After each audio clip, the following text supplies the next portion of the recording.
Mahigit 20 pamilya nawala ng tirahan sa sunog sa Taytay, Rizal kanina madaling araw.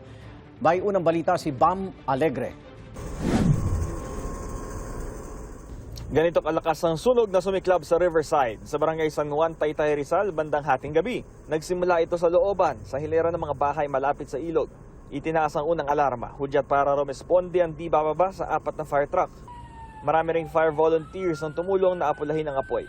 Pansamantalang isinara ang kalsada dahil sa nagngangalit na apoy.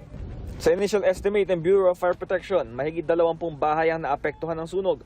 21 pamilya ang wala halos na isalbang gamit tulad ni Jovinita Borja. Mabilis po kaso hindi pa kami nakatulog, parang patulog pa lang din. Kaso nung bigla na nagsigaw, sa kabila po siya nangyari. 183,000 pesos ang tinatayang halaga ng pinsala. Walang naitalang nasawi o sugatan sa sunog. Tuluyang naapula ang apoy bago mag-alas 2 ng madaling araw. Patuloy ang investigasyon ng BFP sa sanhi ng apoy. Masikip yung daanan papasok doon. So, ang nangyari doon sa mga kasama natin is pumasok na doon direkta sa baba, no? At ito po ay residential area ito ng mga shanty houses. So sa gilid dito sir ng ilog.